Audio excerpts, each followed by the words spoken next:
آپ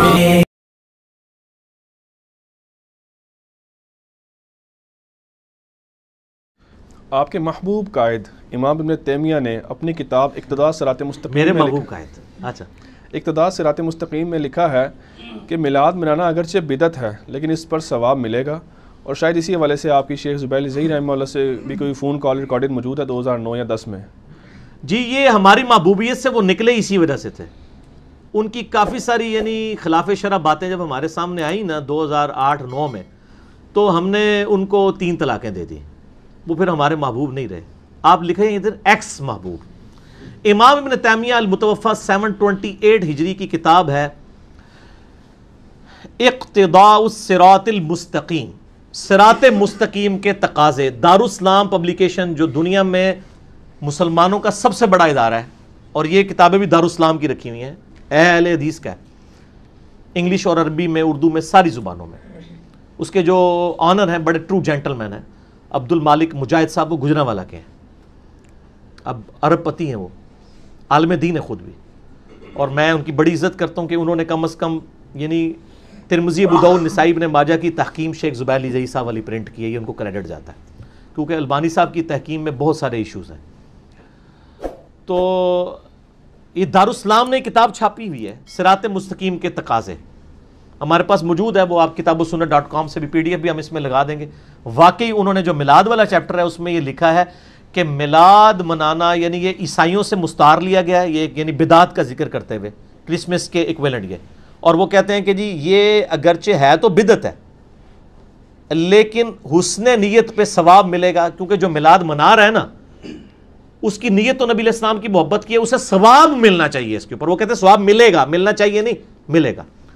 اور یہی بات مولانا اسحاق صاحب بھی ان کی بڑی کوٹ کرتے تھے، وہ پازیٹیولی کوٹ کرتے تھے، میں نیگیٹیولی کوٹ کر رہا ہوں کہ یہ بات غلط ہے، کیونکہ ابو داؤد، ترمذی، ابن ماجہ میں حدیث ہے کل بدعۃ ضلالہ وکل ضلالۃ فی النار، تمام بدعتیں گمراہی ہیں اور تمام گمراہیاں دوزخ میں لے جانے والی ہیں۔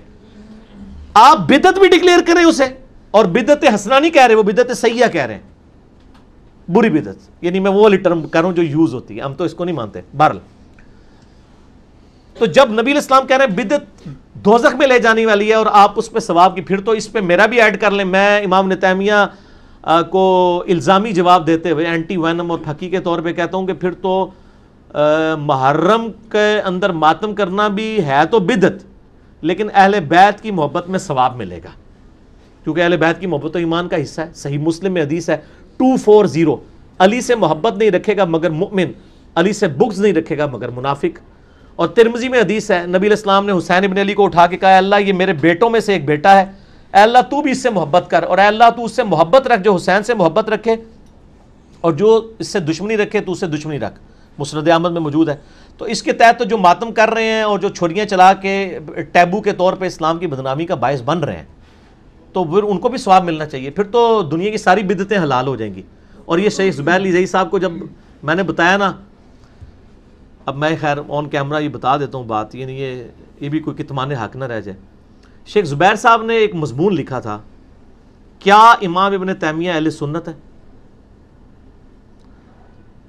ابو بکر غازی پوری انڈیا کے بہت بڑے دیوبندی اسکالر تھے جو پچھلے دنوں فوت ہوئے ہیں، الیاس گمن صاحب بھی ان کو کوٹ کرتے تھے، انہوں نے ایک کتاب لکھی کیا ابن تیمیہ اہل سنت ہے، اس کا PDF ہم نے چڑھایا ہوا ہے اپنے ویب سائٹ کے اوپر، وہ انگلش میں بھی آپ کو مل جائے گی، عربی میں بھی، اردو میں بھی۔ وہ کہتے ہیں میں سعودیہ گیا تو میں نے دیکھا اہل حدیث کا فتنہ بہت پھیل رہا ہے، تو میں بڑا عرصہ سوچتا رہا کہ اہل حدیثوں کو کیسے قابو کریں، تو کہتے ہیں اس کا حل یہ ہے کہ میں ان کے بزرگ بابوں سے وہی عقیدے ثابت کر دوں جو ہمارے بابوں کے ہیں، پھر بابا کینسل ہو جائے۔ پتر تو کیوں فیل ہویا؟ ابا جی تواڈے دوست دا منڈا بھی فیل ہو گیا ہے، یہ جواب۔ بیٹا تو کیوں فیل ہوا؟ ابا جی آپ کے دوست کا بیٹا بھی فیل ہو گیا، تو میں بھی اس کے ساتھ ہی تھا، میں نے بھی فیل ہونا۔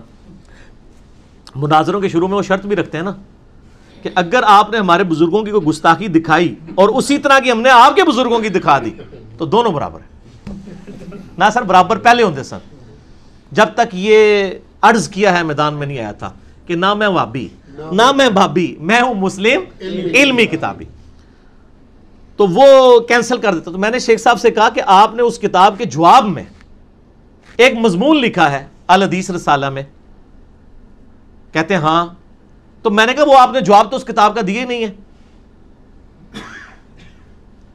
اچھا اب اس سے بڑی حیران کن بات کہتے ہیں میں نے جواب تو دیا ہے نا, میں نے بتایا کہ جی دیوبندی جن کو بزرگ مانتے ہیں نا وہ بھی امام ابن تیمیہ کو اہل سنت مانتے تھے, یعنی ابن حجر اسقلانی اور ملا علی قاری یہ سب لوگ.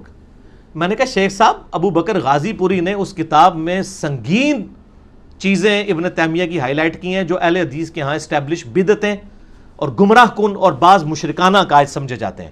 سماع موتا کا عقیدہ ہو گیا اور اس کے علاوہ ناسبیت پائی جاتی تھی, وہ چیزیں انہوں نے ہائی لائٹ کی, وہ آپ کتاب پڑھ لیں. میں نے کہا شیخ صاحب اللہ کو جان دینی ہے, مجھے ایمانداری سے بتائیں آپ نے ابو بکر غازی پوری کی وہ کتاب پڑھی ہے جس کا جواب آپ نے لکھا ہے؟ کہتے ہیں علی بھائی میں نے کتاب نہیں پڑھی. انا للہ و انا الیہ راجعون.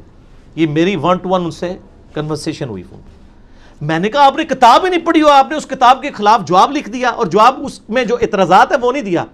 جس طرح میرے خلاف کلپ چڑھتے ہیں نا, ایران کے ٹکڑوں پہ پلنے والا, فلانوں کا ایجنٹ, فلانوں کے ایجنسیوں کا ایجنٹ, یہ وہی والا کام. میں نے کہا شیخ صاحب وہ کتاب پڑھیں, اس میں تو بڑی عجیب و غریب چیزیں ہیں. ان میں سے ایک چیز میں نے ان کو یہ بتائی, وہ شیخ صاحب کا شام کو فون آیا, مجھے کہتے ہیں علی بھائی یہ ابن تیمیہ کو تو میں پہلے ہی جو ہے نا امام نہیں مانتا تھا, یہ حافظ ابن تیمیہ ہے, یہ تو میں عام مولوی مانتا ہوں, اس نے تو ساری بدعتیں حلال کر دی ہیں. پھر میں نے کہا اس کے آگے انہوں نے لکھا ہے عبداللہ بن عمر کو بدعتی ڈکلیئر کیا ہے. عبداللہ بن عمر صحیح بخاری میں 10 حدیثیں آتی ہیں کہ جن جن جگہوں پہ نبی اسلام نے سفر حج میں نماز پڑھی وہ اپنی سواری روک کے وہاں نماز پڑھتے تھے. مسند احمد میں تو یہاں تک آتا ہے وہاں پیشاب بھی کرتے تھے جہاں آپ نے کیا محبت میں. تو ابن عمر نے کہا یہ چیزیں ابو بکر, عمر, عثمان و علی سے ثابت نہیں ہیں. ابن تیمیہ نے کہا لہٰذا یہ بدعتیں ہیں اور یہ گمراہیاں دوزخ میں لے جانے والی ہیں, یہ بدعت کی پیروی ہے یہ کام کرنا.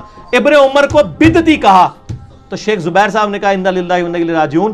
اور یہ بات جو ہے نا ابن عمر کو بدعتی کہنے والی, یہ آڈیو ریکارڈنگ میں میری 40 منٹ کی کال موجود ہے. شیخ زبیر صاحب نے کلیئر کٹ کہا کہ ہم ابن تیمیہ سے اعلان برات کرتے ہیں اس کے ان عقیدوں کے اوپر. باقی چیزیں تو اچھی بات تو کسی سے بھی لے سکتے ہیں, آپ شیطان سے بھی لے سکتے ہیں. آیت الکرسی کا وظیفہ نہیں لیا, 2311 نمبر حدیث انسانی شکل میں آ کے آیت الکرسی کا وظیفہ بتایا تھا ابو ہریرہ رضی اللہ تعالیٰ عنہ علیہ السلام کو. اذان عصر شروع ہو گئی ہے, اذان کا وقفہ کرتے ہیں انشاءاللہ, اور باقی نشست انشاءاللہ وقفے کے بعد کریں گے. صلو علی الحبیب اللہم صلی علی محمد وعلی آل محمد کما صلیت علی ابراہیم وعلی آل ابراہیم انک حمید مجید.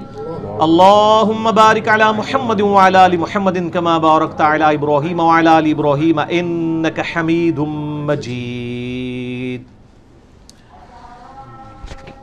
وقفے سے پہلے ڈسکشن ہو رہی تھی وہ امام ابن تیمیہ المتوفی 728 ہجری کے پوائنٹ آف ویو سے. تو جو آپ نے کہا جی میرے محبوب قائد, تو وہ میں نے اپنی محبوبیت سے ان کو نکالا اس لیے تھا جب مجھے سمجھ آئی کہ کتاب و سنت کی دعوت دینے کے لیے یہ ضروری ہے کہ بابوں سے دستبردار ہونا پڑے گا. اور بیسیکلی یہی اقتداء صراط مستقیم والی عبارت ہی مجھے ایک بریلوی بھائی نے پیش کی. ان کا جی آپ کے تو امام یہ لکھ کے گئے. میں نے کہا یار ہمارے امام کا کیا لینا دینا, ہمارے تو امام محمد رسول اللہ صلی اللہ علیہ وآلہ وسلم. ہمیں کسی کی کوئی دھونس نہ لگایا کرے, اور اب تو بالکل نہ لگایا کرے. کیوں؟ کیونکہ نہ میں وہابی نہ میں بابی, میں ہوں مسلم علمی کتابی. بعض اہل حدیث بھی یعنی غصہ کھاتے ہیں کہ میں نے ابن تیمیہ کو ٹارگٹ کیا ہوا ہے. ایسا نہیں ہے. میں یہ کہتا ہوں کہ ابن تیمیہ کے جو عقائد تھے نا, یعنی ان کی وہ جو فتاویٰ ابن تیمیہ کی 11ویں جلد ہی تصوف کے اوپر ہے. وہ تو صوفیوں کو مانتے تھے, تصوف کو مانتے تھے, سماع موتا کو مانتے تھے. وہی سارے عقائد جن پہ آپ بریلوی اور دیوبندیوں کو تان کرتے ہیں وہ آپ کے بابا جی میں پائے جاتے ہیں. ان کو آپ شیخ الاسلام کہتے ہیں, رحمہ اللہ کہتے ہیں, امام الموحدین کہتے ہیں, آپ بھی سعودیہ والے بھی. اور آپ کو یاد ہوگا کہ پیر عرفان قادری صاحب جو ہیں وہ بکی والے مناظر بریلویوں کے, ان کی تو ایک ویڈیو چڑھی ہے کہ ہمارا مناظرہ کروا لیں, خانہ کعبے کے اندر کروائیں, امام کعبہ سے کروا لیں, کسی اہل حدیث مفتی سے کرا لیں, مفتی اعظم سعودیہ سے, جو ہار جائے نا اس کی گردن وہیں پہ اتار دی جائے. ہم اپنے سارے عقیدے ان کے بابوں کی کتابوں سے ثابت کریں گے. تو مجھے کئی لوگوں نے پوچھا, میں نے کہا جی وہ عرفان صاحب تو بچ جائیں گے, عرفان مشہدی صاحب, کوئی توڑا ایک مفتی جڑا نا قربانی دا وغیرہ بن جائے گا. اس واسطے نہ کرو, بابوں سے دستبردار ہوں. نبی صلی اللہ علیہ وآلہ وسلم نے کتاب و سنت امت کے لیے چھوڑی ہے, آپ صلی اللہ علیہ وآلہ وسلم کے مبارک قدموں تک پہنچے.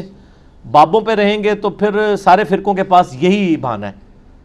اس لیے آپ دیکھیں مناظروں سے پہلے وہ کہتے ہیں کہ بتاؤ تمہارا ابا کون ہے, تاکہ جب آپ ہمارے ابے کی غلطی نکالو تو ہم آپ کو آپ کے ابے کی اسی لیول کی غلطی نکال کے تو برابر کر دیں گے. حالانکہ ہونا چاہیے کہ دونوں ہی فارغ ہو جائیں گے, یہ نہیں کہتے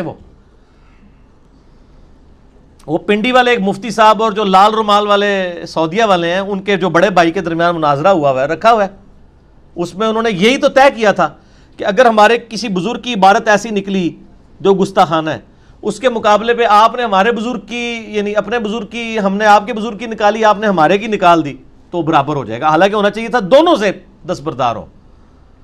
تو اسی لیے کہتے ہیں نا, وہ میرے بارے میں تو وہ کراچی کے ایک مفتی صاحب کہتے ہیں نا کہ جی ان کا تو ابا ہی کوئی نہیں ہے, ٹھیک ہے نا جی. تو جن کے ابے نہیں ہیں وہ ان کی باتوں کے ہم جواب کیوں دیں؟ سر ہمارا ابا ہے. النبی اولا بالمؤمنین من انفسہم وازواجہ امہاتہم. نبی علیہ السلام مومنین کی جانوں سے بڑھ کر ان پر حق رکھتے ہیں, نبی کی بیویاں امت کی مائیں ہیں. تو نبی علیہ السلام ہمارے روحانی باپ ہیں. تو سر ہمارے باپ کی گارنٹی تو قرآن میں آئی ہے, ما ضل صاحبکم وما غوا. تو ہمارے نبی نہ کبھی بہکے ہیں نہ کبھی بے راہ چلے ہیں. تو آپ بھی محمد رسول اللہ صلی اللہ علیہ وآلہ وسلم کو اپنا امام اور اپنا روحانی باپ سمجھیں. انڈیا, پاکستان, بنگلہ دیش میں انگریزوں کے دور میں جو بنے ہوئے باپ ہیں, ان باپوں سے دستبردار ہوں. ٹھیک ہو گیا.